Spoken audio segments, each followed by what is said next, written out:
नमस्कार। आप सभी का स्वागत है। मित्रों, 2025 के इस वर्ष में जल से हानि योग ऐसी बहुत सारी वीडियो सोशल मीडिया के माध्यम से आते हुए दिखाई दे रहे हैं। अर्थात यदि आप समुद्र के किनारे आपका वास स्थल है, निवास स्थल है, तो आप सतर्क हो जाइए। यदि आप मुंबई जैसे महानगर या कोलकाता में विराजमान स्वयं को किए हैं, तो आपको सतर्क रहने की आवश्यकता है। मैं आपको डराने की कोशिश में नहीं लगा हूं। कुछ रीजन है, कुछ ज्योतिषी तर्क है जिसे बताना जरूरी है। और ज्योतिष शास्त्र के माध्यम से कोई भी एस्ट्रोलॉजर आकलन करता है, भविष्यवाणी करता है, उसके मुख्यतः क्या क्या रीजन है, कारण है, उसे बताना जरूरी है। और एक समय सीमा अर्थात उस कालखंड तक हम सबों को सतर्क रहने की आवश्यकता है। आपको जानकारी भी है कि 29 मार्च 2025 को शनिदेव, जो न्याय का संचालन करते हैं और वायु तत्व की मूलभूत विशेषता शनिदेव में है, जो जल तत्व की मीन राशि बृहस्पति से संबंधित है, उस मीन राशि में 29 मार्च 2025 को प्रवेश करने वाले हैं ट्रांजिट फेज में। अर्थात जल और वायु का एक समागम होता है, दोनों घुलनशील होते हैं। शनि बहुत अफेक्टेड मोड में आएंगे मीन राशि में। जब वह एंट्री करेंगे 29 मार्च 2025 को, तो ऑलरेडी जल तत्व रूपी प्लैनेट चंद्रमा और शुक्र ऑलरेडी अगुवाई करेंगे शनिदेव का। अर्थात उस मुहूर्त काल की बात किया जाए, 29 मार्च 2025 की तिथि को जल तत्व संबंधी राशि मीन राशि भी बहुत स्ट्रांग बलवती मोड में रहेंगे और शुक्र भी बहुत स्ट्रांग मोड में रहेंगे, क्योंकि उसी मीन राशि बृहस्पति की मीन राशि में शुक्राचार्य, दैत्य गुरु शुक्राचार्य ऊंचे आसन पर अर्थात ऊंची राशि में विराजमान रहेंगे। मित्रों, कहानी यही से शुरू होती है। अर्थात जल से हानि का योग, और जल से क्या हानि होना है उसे आप फील कर सकते हैं। अपने मानस पटल पे इसे आप समझ सकते हैं।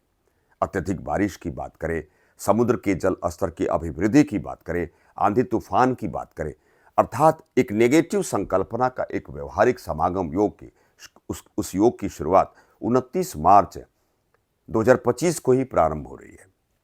परंतु वह समय सीमा कब तक हम सबों को सतर्क रहने की आवश्यकता है, इस बिंदु पर दृष्टिपात करने की आवश्यकता है।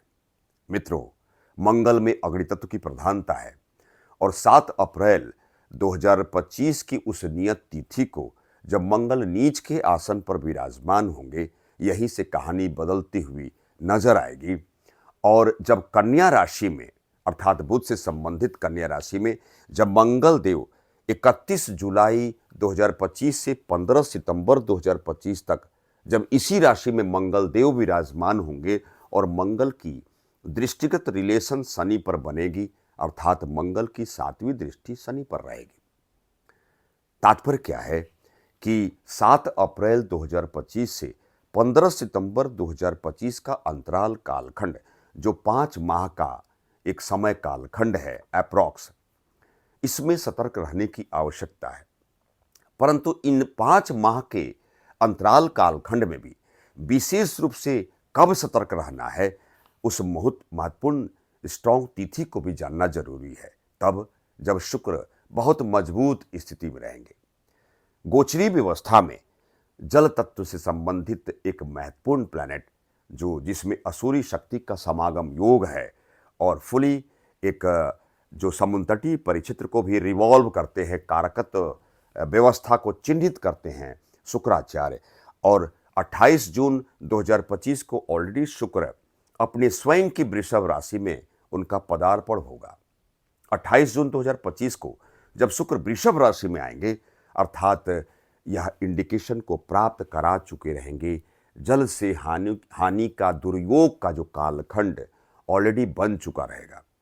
मित्रों, अर्थात जब शुक्र वृषभ, मिथुन और कर्क राशि में रिवॉल्व करेंगे, अर्थात इसकी समय सीमा की जो शुरुआत एक विकराल रूप धारण करेगी 28 जून 2025 से वृषभ राशि में और 24 जुलाई को मिथुन राशि में, पुनः 19 अगस्त को कर्क राशि में विराजमान होंगे। तो जो ग्रहों का जो दृष्टिगत कोरिलेशन बनता हुआ प्रतीत होगा, यह समय सीमा, यह कालखंड बेहतर नहीं होता हुआ साबित होता हुआ दिखाई देगा, जिसकी प्रबल संभावना है।